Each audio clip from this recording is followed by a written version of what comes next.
ஜல்லிக்கட்டில் வந்துட்டு ஒரு ஸ்ட்ராங்கான டைலாக் இருக்கு இல்லையா, முடிஞ்சா இப்போ தொட்டுப்பாரு, களத்தில் வந்துட்டு காலை சண்டை செய்து தொட்டுப்பாருன்னு ஒரு டைலாக் இருக்குங்க.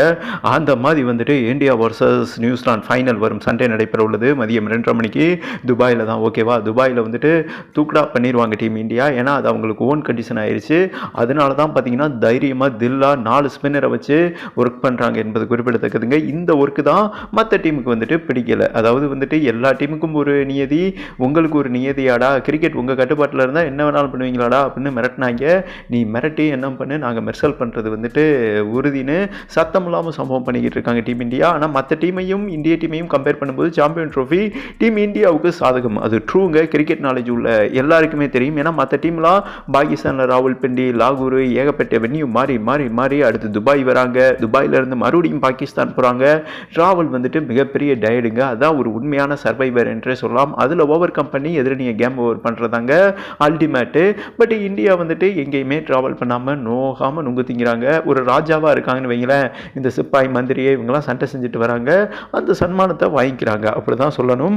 பட் இருந்தாலுமே அப்படி சொல்ல முடியாது. ஓகேவா, திறமை இருந்தால்தான் வெற்றி நம்மளை தேடி வரும் என்பது குறிப்பிடத்தக்கது. ஓகே, இந்த சூழலில் கரெக்டான நேரத்தில் நம்ம கிங் கோலி வந்துட்டு பவர்ஃபுல்லாக ஃபார்முக்கு வந்திருக்காருங்க. அந்த கோல்டன் பேட் அடிக்க இன்னும் அவர் ஒரு 50 ரன் அடிச்சிட்டாருன்னு வைங்களேன், டெஃபினட்டாக கோல்டு பேட் அடிச்சிருவார் என்பது குறிப்பிடத்தக்கதுங்க. அதாவது அந்த கோல்டன் பேட் அவார்டு அடிச்சிருவார் என்பது குறிப்பிடத்தக்கது. ஓகே, இந்த சூழலில் இந்தியா அன்னைக்கு வேற மாதிரி அப்டேட் வந்திருக்குங்க.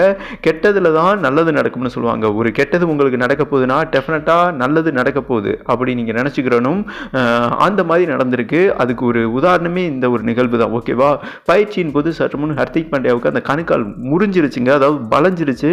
டக்குன்னு ஸ்ட்ரெச்சரில் ஏற்றிட்டு போய் ஹாஸ்பிட்டல் அட்மிட் பண்ணாங்க. ஸ்கேன் எடுக்கப்பட்டது. கால் முறிவு ஏற்பட்டிருக்கு. அவரால் பவுலிங் போட முடியாது. அவ்வளோதான், ஜோடி முடிஞ்சுது. இப்போ அவருக்கு பதிலாக ஃபைனல் என்பதால் உடனடியாக முதல் ஆப்ஷனில் சிவம் டுபே வந்தார். ஒரு 2 ஆல்ரவுண்டர் ஆப்ஷனில் இருந்தாங்க. ஆனால் சிவம் டுபேவை இவர் வேணான்ட்டாருங்க, புறம் தள்ளி விட்டார் என்றே சொல்லலாம். ரோஹித் சர்மா எனக்கு நிதிஷ் ரெட்டி அந்த பையன் தான் வேணும். அந்த பையனுக்கு பயம் இருக்காது.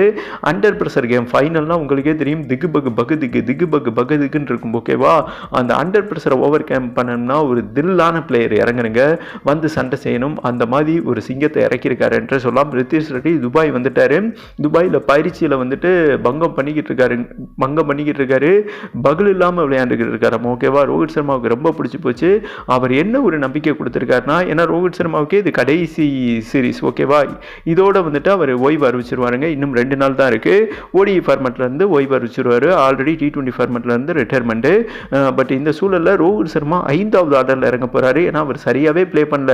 மொத்த டீமையும் சோற்றில் போட்டு தாங்கிறது யாருன்னு கேட்டிங்கன்னா வருண் அண்ட் விராட் கோலி என்று தான் சொல்லணும்.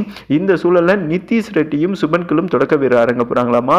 தில்லா நீ என்ன வேணாலும் பண்ணிக்கடா, உனக்கு ஃபுல் லைசன்ஸ் கொடுத்துட்டாரு. ஓகேவா, வேற லெவல் கேப்டன், நான் செஞ்சிடறேன் கேப்டன்னு இவரும் பார்த்தீங்கன்னா நம்பிக்கை கொடுத்துருக்காரு என்று சொல்லலாம். அண்ட் ரோஹித் சர்மா மேட்ச் சூழல் சுச்சுவேஷனை புரிஞ்சு கடைசி மேட்ச் என்பதால் நம்ம ஏதாவது ஒன்று பண்ணிட்டு போகணும். அதாவது இவரோட கெரியர் வந்துட்டு 6வது ஆர்டர் பேட்ஸ்மேனில் தான் ஆரம்பிச்சது. அந்த ஆரம்பமே நமக்கு முடிவாக இருக்கட்டும்னு இவரும் கடைசி மேட்ச் ஃபைனல் மேட்ச் 6வது இடத்துல இறங்கி விளையாட போகிறார் என்றும் ஒரு முக்கியமான செய்தி வந்திருக்குங்க.